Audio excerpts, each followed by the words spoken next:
আসসালামু আলাইকুম ওয়া রাহমাতুল্লাহি ওয়া বারাকাতুহু।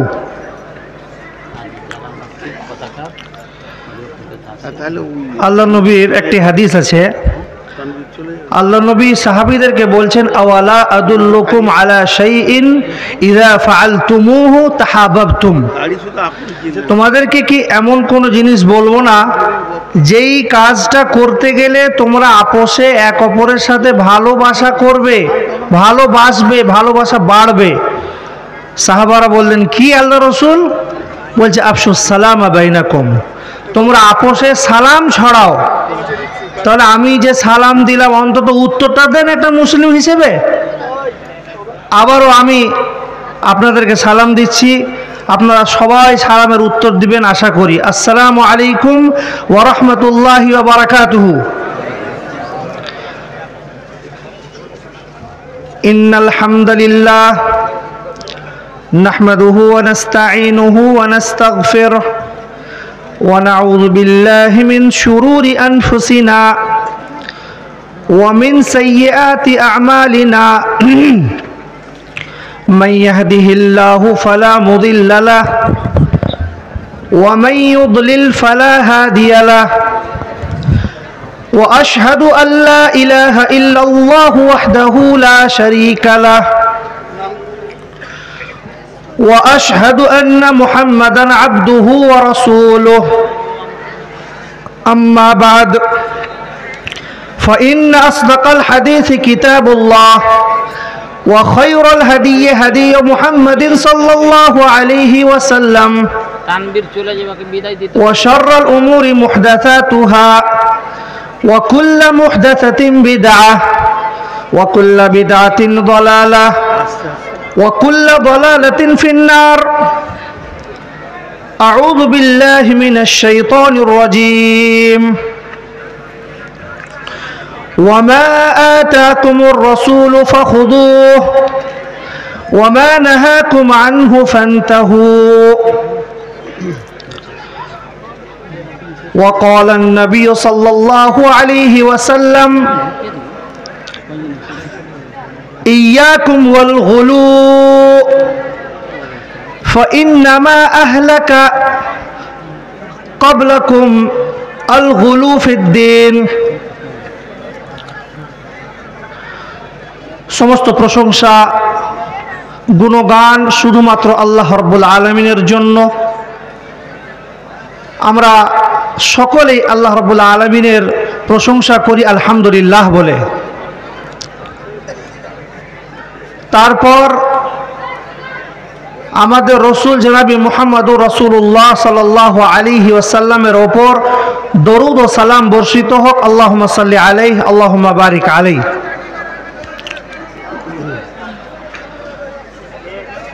স্টেজে উপস্থিত উলামায়ে কেরাম ও আমার সামনে বসে থাকা, বিশেষ করে আমভাবে যারা দাঁড়িয়ে আছে, সকলের সম্মানিত উপস্থিতি, আমি দু চারটি কথা আপনাদের সামনে রাখবো। আমি অনুরোধ করব যে আপনারা বিরক্ত হবেন না, কষ্ট হয়েও আপনারা শুনবেন। তার আগে আমি অনুরোধ করব যারা দাঁড়িয়ে রয়েছেন ওরা বসে যান। মজলিসের দিনই মজলিসের আদব হলো কি? বসে থেকে শোনা। ফাফসাহু ইয়াফসাহিল্লাহু লাকুম। তো বসে থেকে আপনারা শোনার চেষ্টা করুন। যে বিষয় নিয়ে আপনাদের সামনে দু চারটি কথা বলবো, এই বিষয়ে একটা শব্দ আছে, এই শব্দটাই হচ্ছে আসলে আমার বিষয়। শব্দটা হলো কি? আল গুলু। আরেকবার বলি, আল গুলু। গুলুটা কি জিনিস? আগে আমরা এই জিনিসটা বুঝি যে গুলু বলে কাকে, তবেই আমরা বিষয়ের ভিতরে যাব, তাহলে বিষয়টা বুঝতে পারবো। গুলু আসলে বলে মুজাওয়াজাতুল হাদ্দি। কোন জিনিসকে তার মর্যাদা যতটা রয়েছে সীমা লঙ্ঘন করা। আমরা এই জিনিসটা আগে দুনিয়ার উদাহরণ থেকে বোঝার চেষ্টা করি। যেরকম ধরুন আপনার বাড়িতে আপনার মেয়েকে বা আপনার ছেলেকে কেউ দেখতে এসছে বিবাহের জন্য, আপনার ছেলে বা আপনি আপনার মেয়ের ব্যাপারে যতটা প্রশংসা করা উচিত, যে একটা স্বাভাবিক প্রশংসা করলেই যথেষ্ট, আমার মেয়ে মাদ্রাসায় ফারেগ হয়েছে, আমার মেয়ে হচ্ছে আলেমা, আমার মেয়ে এই কাজ করে, বা আমার ছেলে মাধ্যমিক পড়া, উচ্চ মাধ্যমিক পড়া, এই বিজনেস করে, এই চাকরি করে, স্বাভাবিকভাবে আপনি আপনার ছেলে মেয়ের ব্যাপারে প্রশংসা করলেন, ঠিক আছে, এটা স্বাভাবিক। কিন্তু আপনি যখন সীমা লঙ্ঘন করবেন, বাড়িয়ে চাড়িয়ে কথা বলবেন, ও আমার ছেলে বিশাল বড় ব্যবসা আছে, 4টে গাড়ি রয়েছে, 4টে ব্যবসা রয়েছে, অমুক অমুক শহরে ব্যবসা রয়েছে, অথচ সে ফকির। তা আপনি যে বাড়িয়ে চাড়িয়ে কথা বললেন, সীমা লঙ্ঘন করলেন আপনার মেয়ের জন্য, আপনার ছেলের জন্য, এটাকে বলে কি আল গুলু।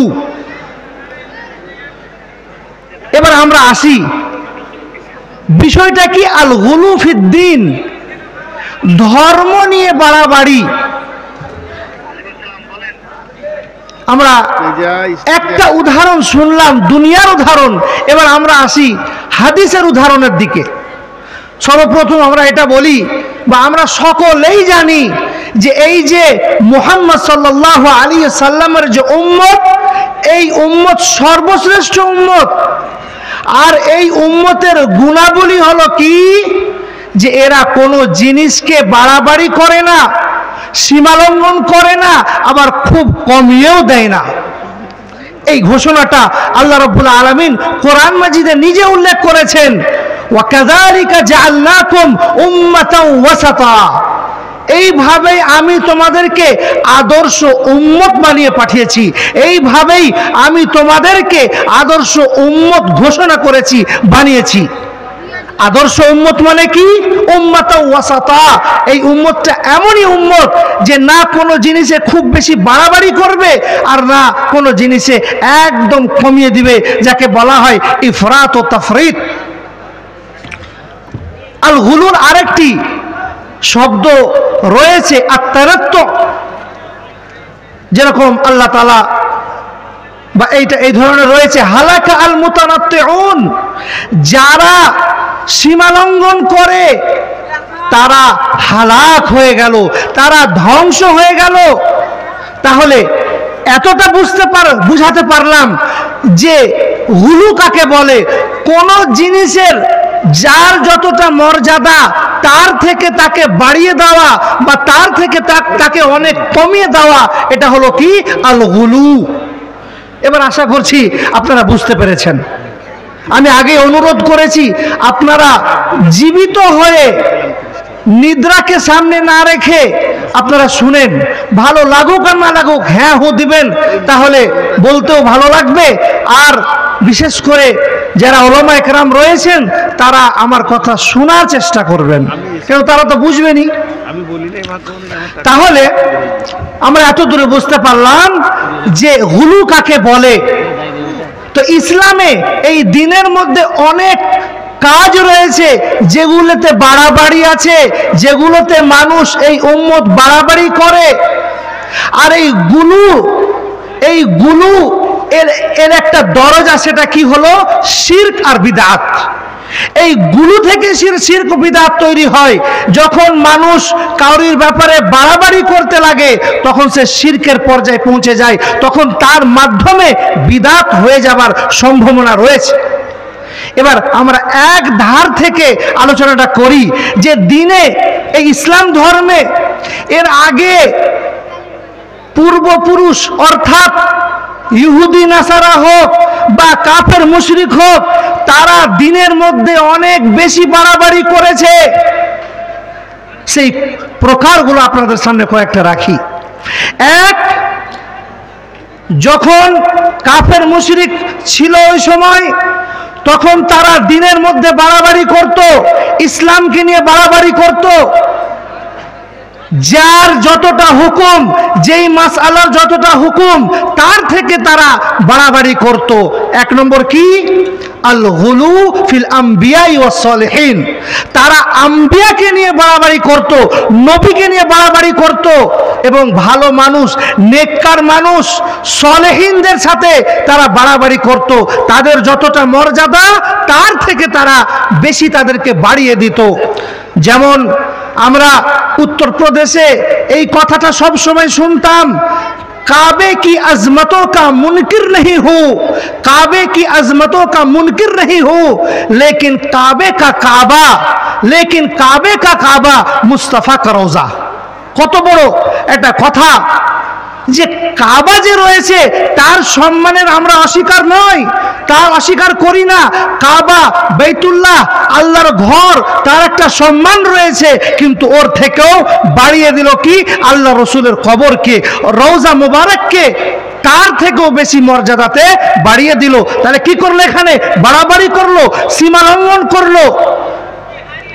তো এক নম্বর, ওদের কিছু ছবি আপনাদের সামনে রাখি। এক, ইহুদি ও নাসারাদের কাজ কি ছিল? তারা সব সময় বাড়াবাড়ি করত। যেমন কোরআন মাজিদে উল্লেখ রয়েছে, ওয়াকালাতিল ইয়াহুদু উযাইরু ইবনুল্লাহ ওয়াকালাতিন নাসারা আল মাসীহ ইবনুল্লাহ। তারা আল্লাহর সাথে তাদেরকে যুক্ত করে দিল।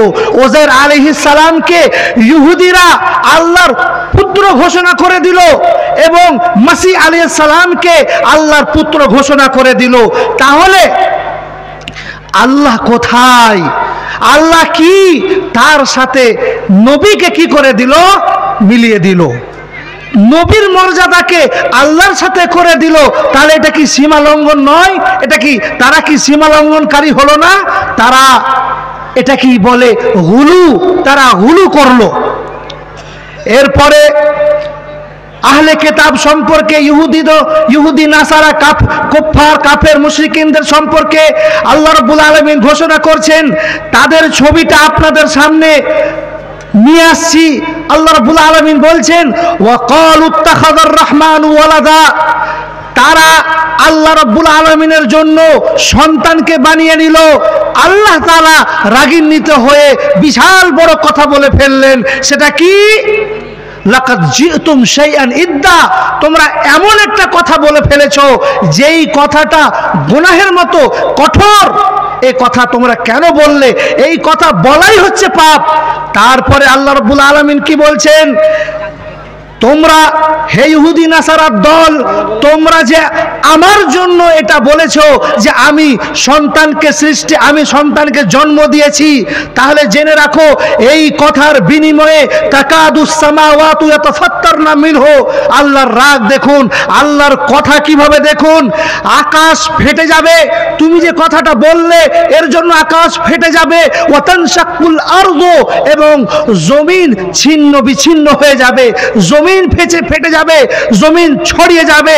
তারপরে আল্লাহ তাআলা বলছেন, ওয়া তাখিরুল জিবাল, আর এই পাহাড় খণ্ড বিখণ্ড হয়ে যাবে। এটা শুধু আল্লাহ রাব্বুল আলামিন, শুধুমাত্র সামান্য তারা ইহুদি ও নাসারা আল্লাহর সাথে অন্য কাউকে শরীক করে দিল, আল্লাহর বেটা বানিয়ে দিল, পুত্র বানিয়ে দিল। তার বিনিময়ে আল্লাহ তাআলা নিজের রাগটাকে দেখালেন যে এই হয়ে যাবে। কেন? রহমানি ওয়ালাদা। তারা আরোপ লাগিয়েছে যে আমি নাকি পুত্র জন্ম দিয়েছি, অথচ আমি ঘোষণা করেছি লাম ইয়ালিদ ওয়ালাম ইউলাদ। আল্লাহ তাআলা কাউকে জন্ম দেয়নি, আর আল্লাহ তাআলা জন্ম নেয়নি। কেউ আল্লাহ তাআলাকে জন্ম দেয়নি, আর আল্লাহও জন্ম দেয়নি। ওয়ামা ইয়ামবাগি লিররহমানি আন ইয়াত্তাখিযা ওয়ালাদা। আল্লাহর জন্য এটা শোভনীয় নয়, আল্লাহর জন্য এটা শোভনীয় নয় যে আল্লাহ তাআলা নিজের সন্তান বানিয়ে নিবে, নিজের পুত্র বানিয়ে নিবে। আল্লাহ তাআলা এই ধরনের কাজ থেকে পবিত্র রয়েছেন। শুধু তাই নয়, কি কিভাবে তারা গুলু করেছে, দিনকে নিয়ে বাড়াবাড়ি করেছে। আরেকটি আয়াত দিয়ে আমরা বুঝতে পারবো। আল্লাহ রাব্বুল আলামিন আহলে কিতাবকে বললেন, কুল ইয়া আহলাল কিতাবি লা তাগলু ফি দীনিকুম গায়রাল হাক্কি, যেই জিনিসটা যতটা হক সেই হক বাদ দিয়ে নাইনসাফি করে তোমরা বাতিলভাবে দিনের মধ্যে গুলু করো না, তোমরা দিনের মধ্যে ইসলাম ধর্মকে নিয়ে বাড়াবাড়ি করো না, তোমরা দিনের মধ্যে কঠোরতা অবলম্বন করো না, তোমরা সীমা লঙ্ঘন করো না, বরং কি করবে, ওয়ালা তাত্তাবিউ, আর তোমরা কোন জাতির তোমরা অনুসরণকারী হয়ো না। বরং আল্লাহ রাব্বুল আলামিন আরো অনেক জায়গাতে বলেছেন যে ইহুদি ও নাসারারা কিভাবে আস্তে আস্তে দিনের মধ্যে বাড়াবাড়ি করতে লাগলো। তারা নিজের আলেমদেরকে, নিজের আবিদদেরকে, যারা খুব বেশি ইবাদত করত, যারা খুব তাদের মধ্যে আলেম ছিল, তাদেরকে তারা ইহুদি নাসারারা রব বানিয়ে নিয়েছিল। ইত্তাখাযু আহবারহুম ওয়া রুহবানাহুম আরবাবাম মিন দুনিল্লাহ ওয়াল মাসিহ ইবনে মারইয়াম, তারা মাসিহ আলাইহিস সালামকে রব বানিয়ে নিল, তারা তাদের আলেমকে রব বানিয়ে নিল। কি তাহলে কি তারা তাদের ইবাদত করত, ইবাদত করে রব বানাতো না? অন্য জায়গায় বলছেন আল্লাহ নবী যে আলা লাম ইয়াকুনু ইয়াবুদুনাহুম, তারা তাদের ইবাদত করত না, কিন্তু কি করত, কিভাবে তাদেরকে রব করত, রব বানিয়ে নিত। তারা তাদের আলেমরা, তাদের আবিদরা যখন কোন জিনিসকে হালাল করত তখন ওটাকে চোখ বন্ধ করে তারা হালাল মেনে নিত, এবং যে জিনিসটাকে তারা হারাম করত চোখ বন্ধ করে তারা হারাম ওটাকে মেনে নিত। তাহলে সেই আলেমদেরকে, সেই আবিদদেরকে কি করত, আল্লাহর জায়গায় তারা বসিয়ে দিত। তাহলে এটা কি গুলু নয়, এটা কি বাড়াবাড়ি নয়?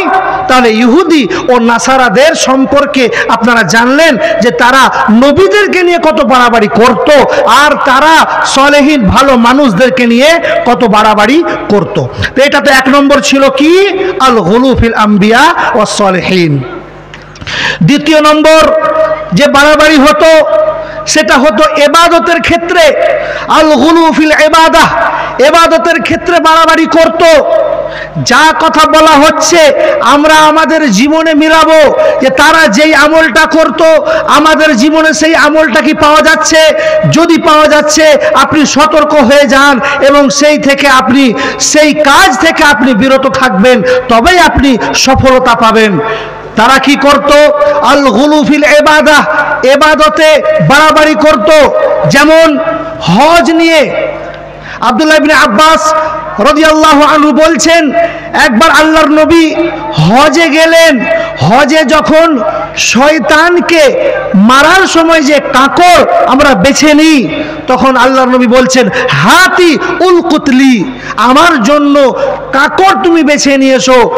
আব্দুল্লাহ ইবনে আব্বাস বলছেন, আমি আল্লাহর নবীর জন্য কি সাইজের কাকড় নিলাম, ওই যে ছোলা, ওই আমরা কাঁচা ছোলা খাই, ওই কাঁচা ছোলা থেকে সামান্য একটু বড় সাইজের আমরা নিলাম আর আল্লাহর নবীকে দিলাম। আল্লাহর নবী কি বললেন দেখুন, বাড়াবাড়ি করতে নিষেধ। আল্লাহ নবী হাদিসে প্রমাণ করলেন, বি আমসালি হাউলা, হে আব্দুল্লাহ ইবনে আব্বাস, এই যে তুমি আমাকে দেখলে, যেইভাবে তুমি আমাকে দেখলে, যেই সাইজটা তুমি আমাকে কাকড়ের দিলে, এই রকমই তুমিও ব্যবহার করবে, তুমিও কাকড় এই সাইজের বেছে তুমি শয়তানকে মারবে। ইয়াকুম ওয়াল গুলু ফিদ্দিন, তুমি খবরদার তুমি দিনে বাড়াবাড়ি থেকে বেঁচে থাকবে, কারণ এর শাস্তি হলো ফাইন্নামা আহলাকা মান কানা ক্বাবলাকুম আল গুলু ফিদ্দিন। তোমার আগে যতগুলো লোক ছিল তারা গুলুর কারণে, এই দিনে ধর্মে কঠোরতা অবলম্বন করার কারণে, সীমা লঙ্ঘন করার কারণে তারা ধ্বংস হয়ে গেছে, তারা হালাক হয়ে গেছে। তাহলে এই হাদিস থেকে আমরা কি বুঝলাম, যে দিনে বাড়াবাড়ি করা যাবে না, ইবাদতে বাড়াবাড়ি করা যাবে না। আপনারা অনেক কেউ দেখে থাকবেন, যখন হজের সময় হয় ওই সময় যত রকমের শরীরের শক্তি, সব শক্তি মানুষের মধ্যে চলে আসে। আর শয়তানকে মারতে যেয়ে, জামারাতের ওখানে শয়তানকে মারতে যেয়ে বাড়াবাড়ি করে। কেউ তো চটি ঝুড়ে মারে, ও জীবনে চটি ঝুড়ে কাউকে মারেনি। যত সব শখ ওই দিন পুরো করে নিলে, বড় বড় ঢেলা ওই দিন ওই শয়তানকে মারার জন্য সে ব্যবহার করে। আর মুখে আবার এটাও বলে, তোকে পেয়েছি ছাড়বো না, মার একদম টেনে দিয়ে। যত রকমের বড় বড় ঢেল আর ঢিমেল আর চটি সব ওইখানে তারা মারে, তাদের রাগ ওখানে প্রকাশ হয়ে যায়। কিন্তু সে হতভাগা ওটা বুঝে না যে সেখানে কি শয়তানকে মারা হচ্ছে। আসলে সেখানে হচ্ছে শয়তানদের জন্য কি এহানা, তাদের জন্য এটা অপমান, ওখানে শয়তানকে অপমান করা হচ্ছে। তো যখন আল্লাহর নবী কাকড়কে মারতে বলেছে, কাকড় ছোট সাইজের কাকড় উঠিয়ে মারবে, তাহলে আমি আর আপনি সেখানে যদি ইট মারি তাহলে আমি বাড়াবাড়ি করলাম, সেখানে যদি চটি মারি তাহলে আমরা বাড়াবাড়ি করলাম, সেখানে যদি আমরা গালিগালাজ করি তাহলে কিন্তু আমরা বাড়াবাড়ি করলাম। তাহলে ইবাদতের ক্ষেত্রে বাড়াবাড়ি করা যাবে না। আরেকটি হাদিস আপনাদেরকে বলি, যেটা প্রমাণ হবে যে ইবাদতের ক্ষেত্রে কোনো রকমের বাড়াবাড়ি হবে না, ইবাদতের ক্ষেত্রে কোনো রকমের সীমা লঙ্ঘন করতে পাবেন না। এটাই হচ্ছে ইসলামের সৌন্দর্যতা, এটাই হচ্ছে ইসলামের গুণাবলী। এক সাহাবী আল্লাহর নবীর কাছে আসলো, আল্লাহর নবী তাকে ওযু করা শিখিয়ে দিল যে প্রত্যেক অঙ্গকে তুমি তিনবার করে ধুবে, একমাত্র মাথাটাকে তুমি একবার মাসাহ করবে। ওই সময় সাহাবী যখন ওযুটা শিখে গেল, আল্লাহর নবী একটা কথা বললেন, একটা বাক্য বললেন, একটা খবর দিলেন। সেই খবরটা সমস্ত জাতির জন্য, পুরো বিশ্ববাসীর জন্য আল্লাহর নবী এটা মেসেজ দিলেন, বার্তা দিলেন যে দিনের মধ্যে কোনো রকমের বাড়াবাড়ি করা যাবে না। আল্লাহর নবী বললেন, ফামান জাদা আলা হাদা, যেই ব্যক্তি ওযু করতে যেয়ে 3 বারের বেশি যদি তার অঙ্গগুলোকে ধুয়ে ধয়, এই মনে করে যে আমি তো ভালো কাজ করছি, 3 বার থেকে বেশি ইচ্ছাকৃত আমি আরো বেশি ভালো করে ধুবো, এই নিয়তে যদি কেউ 3 বারের বেশিও যদি করে নেয়, তো কি বলছেন আল্লাহ নবী? ফাকাদ আসা, সে ভালো আমল করলো না, ওয়া তাআদ্দা, বাড়াবাড়ি করলো, ওয়া যালামা, আর সে জুলুম করলো, সে অত্যাচার করলো। সাধারণ আমরা তো জানি অত্যাচার বলে কাকে? একজন আরেক মানুষকে মেরে দিল অত্যাচার, একজন আরেকজনের জমিকে লুটে নিল, এটা হলো অত্যাচার, একজন আরেকজনের টাকা পয়সা নিয়ে নিল, এটা হলো অত্যাচার। কিন্তু জিনা, অত্যাচারের পরিভাষা যেটা বলা হয়েছে, ওয়াদউ শাইইন ফি গায়রি মাহাল্লিহি, এই কোরআনটা এর জায়গা হচ্ছে কোথায়? হাতে পড়বো, এটা হচ্ছে হক।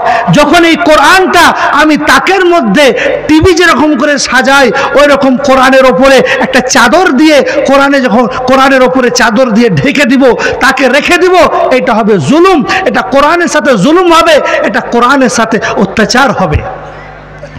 তাহলে আমরা দুটা জিনিস জানলাম, আম্বিয়াদের ক্ষেত্রে আগে বাড়াবাড়ি হতো।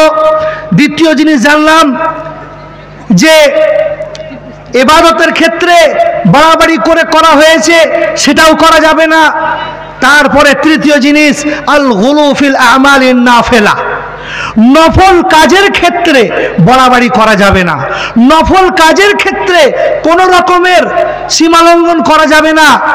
এমন না যে আপনি নফল কাজ করতে যে আপনার ফরজ চলে গেল।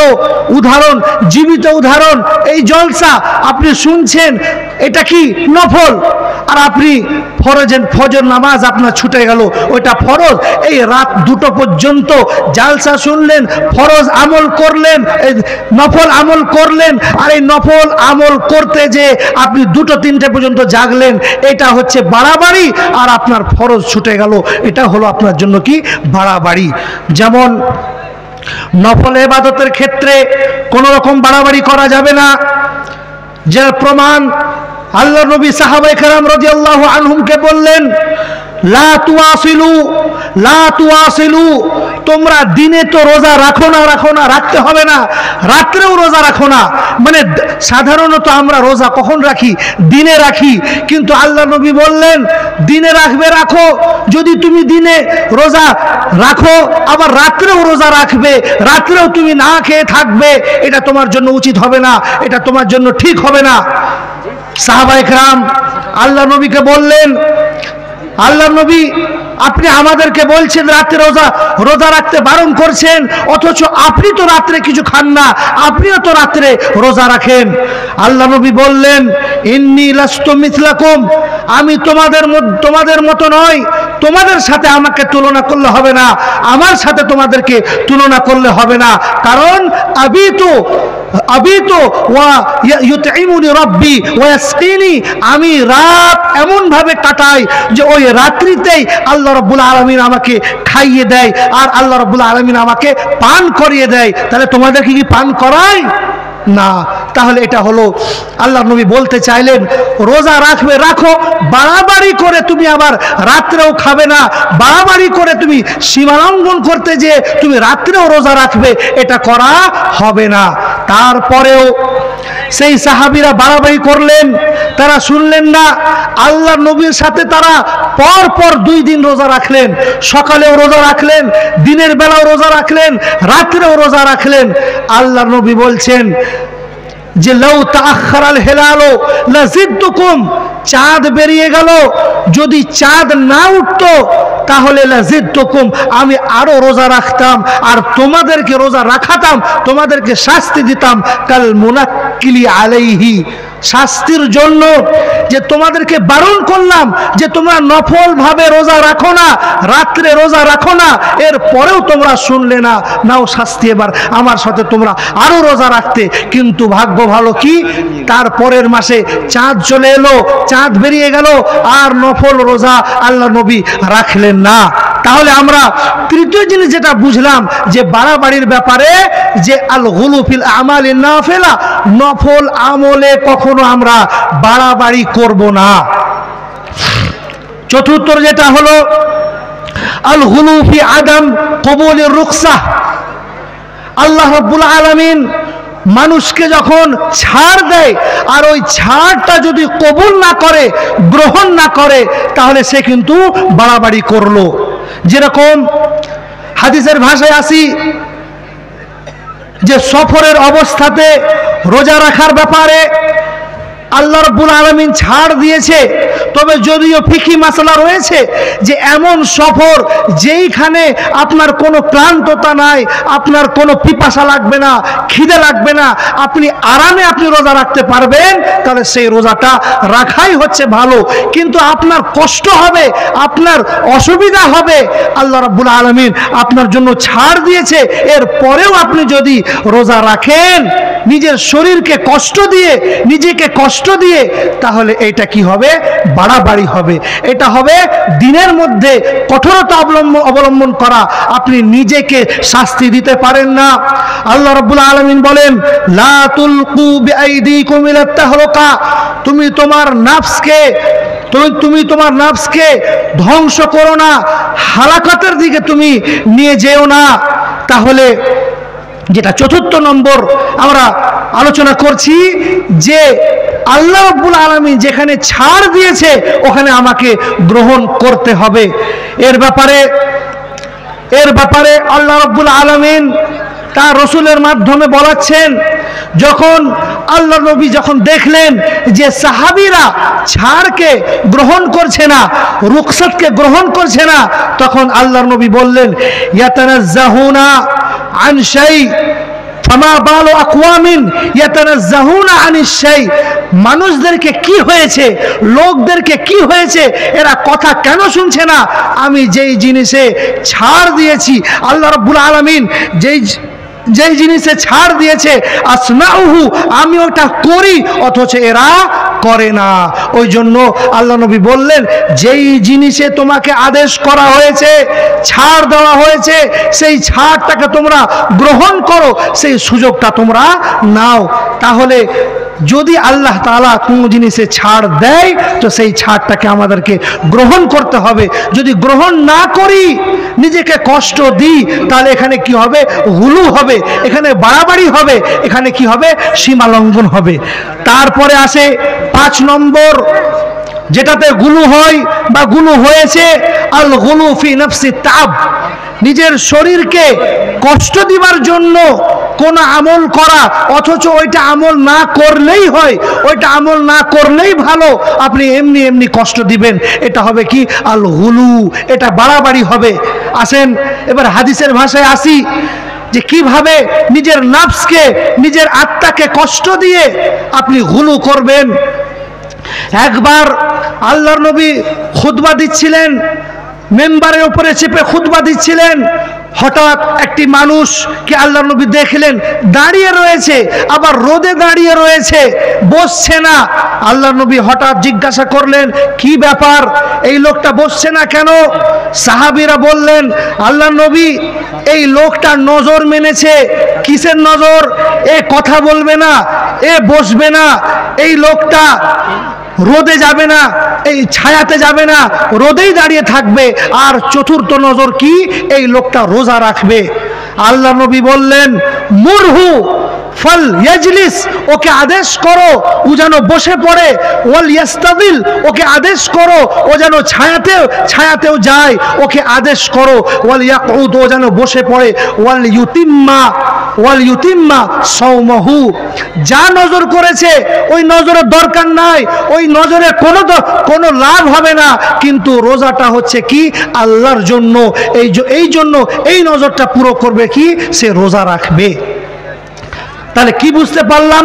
এই 5 নম্বর আল হুলুতে 5 নম্বরে বুঝতে পারলাম যে নিজের নফসকে কষ্ট দেওয়া, এটা হবে কি?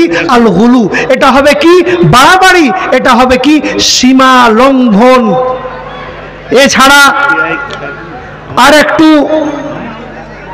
6 নম্বরে আমরা আলোচনাতে যাই, যে আর কিসে কিসে বাড়াবাড়ি হয়েছে, আর কিসে কিসে সীমালঙ্ঘন হয়েছে বা এখনো হয়, সেটা হলো কি? আল গুলু ফি দুআ, দোয়া করতে যে বাড়াবাড়ি হয়। দোয়া করতে যে, আপনারা তো দেখেছেন বাংলাদেশে এমন ভাবে দোয়া করছে তাহেরি হুজুর, যে বাঁশের ওপরে চেপে যেছে, জিন ওর মধ্যে চলে আসছে, এমন মনে হচ্ছে। এটা কি দোয়া? আল্লাহ রাব্বুল আলামিন এইভাবে দোয়া করতে বলেছে? এমন চাইছে হু হার হা আর হু হি, এটা কি? এটা আসলে দোয়া নয়। ইসলামের সৌন্দর্যতা এটা নয়। এইটা করা মানে বাড়াবাড়ি করা, কারণ আপনি দিন থেকে সরে দোয়া করছেন। আল্লাহ রাব্বুল আলামিন কোরআন মাজিদে উল্লেখ করেছেন, দোয়া করার নিয়ম, উদউ রাব্বাকুম, তোমরা আল্লাহকে ডাকো, আল্লাহর কাছে দোয়া করো, খুফিয়া ওয়া তাদাররুআ, ভয় ভীত হয়ে চুপচাপ, নিজেকে নত করে, ছোট্ট করে, নিজেকে গোলামের মতো, গোলাম যেরকম মালিকের সামনে ব্যবহার করে চুপচাপ থাকে, মাথা নত করে থাকে, ঠিক ওই রকমই তোমরা ওর থেকে বেশি আল্লাহর কাছে ছোট হয়ে তোমরা দোয়া করবে।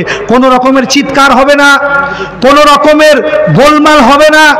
সাহাবায়ে কেরাম রাদিয়াল্লাহু আনহুম একবার এক জায়গা যেতে যেতে উঁচু জায়গায় যখনই চাপতেন, লা ইলাহা ইল্লাল্লাহ আল্লাহু আকবার এই ধরনের কালেমা পড়তেন, জোরে জোরে, সবাই জোরে জোরে পড়তেন।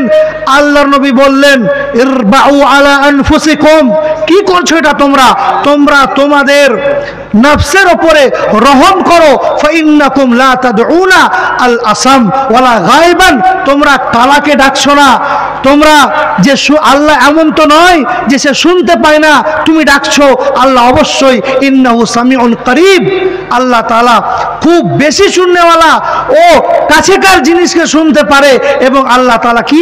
কাছাকাছি। তাহলে এটা হলো কি? দুয়াতে বাড়াবাড়ি। দোয়া করবেন, আপনার সাথে আল্লাহর সম্পর্ক থাকবে, আল্লাহর সাথে আপনার সম্পর্ক থাকবে। অন্য জনাকে দেখিয়ে চিৎকার করে আপনি দোয়া করবেন, এরকম দোয়া ঠিক না। এরকম দোয়া করতে গেলে বাড়াবাড়ি, সীমালঙ্ঘন, আল গুলু। তারপরে আর একটা জিনিসে খুব বেশি গুলু হয়, আল গুলু ফি দাওয়াতি ইলাল্লাহ। এটা খুবই আমাদের যারা ছাত্র ফারেক হয়েছে, ইনজামা, মোরসানিন, নূর মোহাম্মদ, বাসির, তোমরা চলে এসো স্টেজে। আর আবুজার, ওয়াসিম, তোমরা স্টেজে এসো। তোমাদের আরবি কথোপকথন হবে। আর ফারি যারা তোমরা এসো, তোমাদের ফাঁকি দেওয়া হবে। আর মাদ্রাসার যারা শিক্ষক তাদেরকে অনুরোধ করছি আপনারা স্টেজে আসবেন, শিক্ষক মন্ডলী স্টেজে আসবেন। শেষ যেটা হচ্ছে গুলু সম্পর্কে সবচেয়ে মারাত্মক ফিতনা, সেটা হলো কি আল গুলু ফি দাওয়াতি ইলাল্লাহ।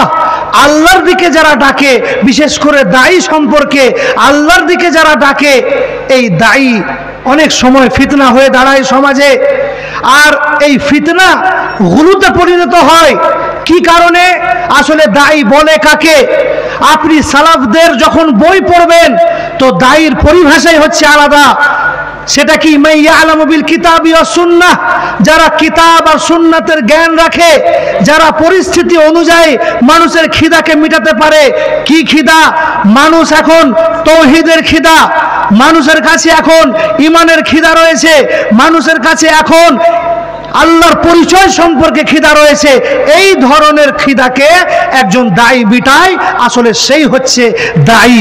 কিন্তু সেই দায়ীর কোনো অধিকারী নাই যে কোরআন ও হাদিসের জ্ঞান তার মধ্যে একদম সংকীর্ণ নায়ের মতো, তার জন্য কিন্তু এই তাবলীগের কোনো রকমের অধিকার নাই। এখন যদি আমি আপনি বলি যে হাদিসের মধ্যে তো রয়েছে বাল্লিগু আন্নি ওয়ালাউ আয়া, তোমরা তাবলীগ করো যদি একটা আয়াত হোক না কেন, তাহলে এই হাদিস দ্বারাতে আমি আপনি কি এটা প্রমাণ করতে চাই যে একজনা যদি একটি আয়াত সম্পর্কে জানে তার উপরে এটা ওয়াজিব যে সে দাওয়াতের কাজ করবে? তাহলে মাঠে তো একটা মুনিশ যে জীবনে লেখাপড়া করেনি, আমি ওকে একটা হাদিস শিখিয়ে দিব, সেই হাদিসটা মুখস্থ করে সেই স্টেজের ওপরে নিজের কথা রাখবে, সে মেম্বারে রসুলের ওপরে নিজের কথা রাখবে। জেনে রাখুন, দায়ী সম্পর্কে, আলিম সম্পর্কে আবু জানাদ, যার নাম আব্দুল্লাহ বিন জাকওয়ান সম্ভবত, তিনি বলেছেন যে আসলে আলিমকে, তিনি বলেছেন আসলে দায়ীকে, দায়ী হচ্ছে এক নম্বর যে কোরআন ও হাদিসের জ্ঞান ওস্তাদের কাছ থেকে নিবে। ওয়া লাজামাল উলামা, যারা ওলামার সাথে ঘুরবে, উঠবে, বসবে।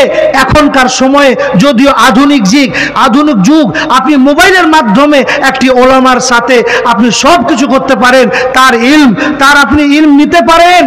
কিন্তু বর্তমান সমাজে এটা দুঃখজনক বিষয়, আপনাকে কেউ বলতে যাবে না, আপনাকে কেউ পারবে না, আপনাকে কেউ এটা প্রমাণ করতে পারবে না যে আপনার দাওয়াতের হক নাই। এটা ইনসাফ, আপনার অন্তরের সাথে ইনসাফ। কারণ এমনও দায়ী আমাদের সমাজে রয়েছে, আপনারা দায়ী বলতে কাকে বুঝেন? যেই দায়ী কোরআনের বা হাদিসের একটা ইবারত সম্পর্কে কিছু পড়তে পারে না, যদি জের জবর না থাকে তাহলে সে সেই হাদিস সম্পর্কে কিছুই বুঝবে না, সেই হাদিসে ইবারত লাগাতে পারবে না, সেই হাদিসটা পড়তে পারবেন না, আর আপনি তাকে দায়ী ভাবছেন। আর সে যদি নিজে কেউ দায়ী ভাবে, তাহলে মাঠে যে জমি চাষ করে, যে মুনিশ চাষ করে, সেও দায়ী হবে, তারও অধিকার রয়েছে মেম্বারে খুতবা দেওয়ার।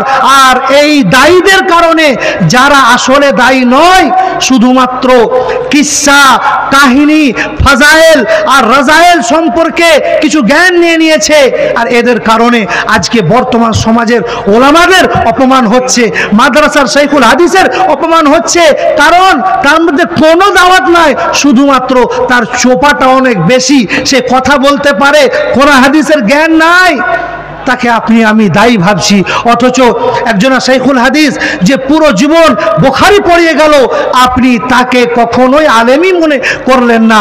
কজন আমরা জানি শাইখুল হাদিসকে? এই মাদ্রাসা শাইখুল হাদিসের সাথে সময় কাটিয়েছি। কজন আমরা এখানে এসে ইলম হাসিল করেছি, তাকে জিজ্ঞাসা করেছি? তাহলে সেই দায়ীটা কি বর্তমান সমাজের জন্য ফিতনা নয়? শেখ ইবনে উসাইমিন রাহিমাহুল্লাহ, শেখ ইবনে বাজ রাহিমাহুল্লাহ, তেনারা স্পষ্ট বলছেন, এই ধরনের দায়ী যার কোরআন ও হাদিসের কোনো জ্ঞান নাই, তাদের কারণে সমাজ ডুবে যাচ্ছে, তাদের কারণে সমাজকে যেটা প্রয়োজন সেই প্রয়োজনটা সেই দায়ী মিটাতে পারছে না। অতএব সেই দায়ীকে নিজেকেই ভাবতে হবে, আল্লাহর কাছে সারেন্ডার করতে হবে যে আমি কি সত্যিকারী দাওয়াতের যোগ্য, আমার মধ্যে কি সেই কোয়ালিটি আছে। শুধু ফ্যান ফলো হয়ে গেলেই যে একজন দায়ীর কাজ করতে পারবে এরকম নয়। তো যাই হোক, সবচেয়ে বড় ফিতনা বর্তমান সমাজে যেটা বললাম সেটা হলো কি, আদ-দাঈ ইলাল্লাহ, আল্লাহর দিকে যারা ডাকে অথচ তাদের মধ্যে জ্ঞান নাই, কোরআন হাদিসের জ্ঞান নাই, অন্যান্য জ্ঞান নিয়ে যুক্তি নিয়ে মানুষকে বোঝায়। তাদেরকে সতর্ক করছি, কিয়ামত একদিন হবে, কিয়ামত একদিন আসবে, আপনাকে আল্লাহকে জবাব লাগবে। কারণ আপনার কাছে জ্ঞান নাই, শুধুমাত্র আপনার চোপাটা রয়েছে, আপনার মুখটা খুব জোর, আপনাকে লোক পছন্দ করে, অথচ আপনার কোরআন হাদিসের জ্ঞান নাই। এটা কেউ আপনাকে বলতে পারবে না, প্রমাণ করতে পারবে না। এটা আপনার সাথে আল্লাহর, আপনার অন্তরের সাথে আল্লাহর সম্পর্ক। আপনি এটা নিজেই তারাজুতে ওজন করতে পারবেন যে আপনার মধ্যে সেই অধিকার যদি থাকে, সেই যোগ্য থাকে, তাহলে আপনি আল্লাহর কাছে অবশ্যই বেঁচে যাবেন। কিন্তু যদি অধিকার না থাকে তাহলে জেনে রাখুন আপনি হক আদায় করলেন না। হুকুকুন নাস, আপনি হুকুকুল ইবাদ পর্যন্ত ধ্বংস করলেন। কিভাবে হুকুকুল ইবাদ? একটি বান্দা সঠিক জ্ঞানটা শিখতে চায়, সেখানে আপনার কাছে কোনো জ্ঞান পেল না, অর্থাৎ আপনি তার হককে মেরে খেলেন, তার আপনি হককে মারলেন।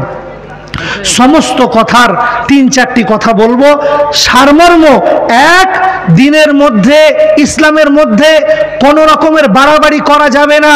ওয়া আতাকুমুর রাসূল, রাসূল যেইভাবে হাদিস এবং কোরআনে আপনাকে দেখিয়ে দিয়েছে, ওর বেশি আপনি প্রশ্ন করতে যেয়েন না, ওর বেশি আপনি আমল করতে যেয়েন না। যতটা রয়েছে আগে অতটাই আমল করে দেখান, বাড়তিটা পরে হবে, বাড়তিটা পরে হবে। দ্বিতীয় নম্বর হবে যে যারা দায়ী তাদের ক্ষেত্রে যদিও ছোট বয়স, তারপরেও বলবো আপনি আল্লাহর হক আদায় করেন, আপনি হুকুকুল ইবাদ বান্দাদের হক আদায় করেন। আপনার মধ্যে যদি জ্ঞান না থাকে পরিপূর্ণভাবে, আপনি জ্ঞান অর্জন করার চেষ্টা করেন। জ্ঞানের জন্য বয়সের কোনো শর্ত নাই।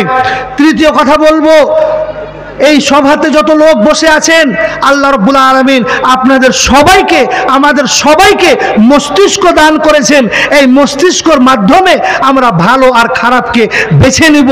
কোন দায়ী, কোন কিতাব, আপনি আপনার ছেলেকে আলেম করছেন, আপনি সেই আলেমের মাধ্যমেই বুঝতে পারবেন যে কোন দায়ীটা আপনার জন্য ভালো হবে আর কোন দায়ীটা, কোন মানুষটা যে আপনাকে দিনের দিকে ডাকছে, কে আপনার জন্য বিপজ্জনক হবে। এগুলো আপনার দায়িত্ব হলো। কারণ কুল্লুকুম রাইন ওয়া কুল্লুকুম মাসউলুন আন রাইয়াতিহি, আপনার কাছে আল্লাহ জিজ্ঞাসা করবে, যে এটা আপনাকে উত্তর দিতেই হবে। শেষ একটা কথা বলি, যে আল্লাহ রাব্বুল আলামিন আমাদেরকে এই যে ভালো কথাগুলি শোনার যে তৌফিক দান করেছেন, এর উপরে যেন আমরা আমল করি। আল্লাহ রাব্বুল আলামিন যেন আমাদেরকে তৌফিক দান করে, আমল করার তৌফিক দান করে। সবাই আমরা বলি আমিন। আমরা আমাদের মধ্যে যারা অসুস্থ রয়েছে, আল্লাহ তাআলা তাদেরকে শীঘ্রই আরোগ্য দান করুক। ওয়ামা আলাইনা ইল্লাল বালাগ। তাকাব্বালাল্লাহু ইয়া রাব্বুল আলামিন ওয়া সাল্লাল্লাহু আলা নবিয়িনা মুহাম্মদ। আলহামদুলিল্লাহ, জাযাকাল্লাহু খাইরান।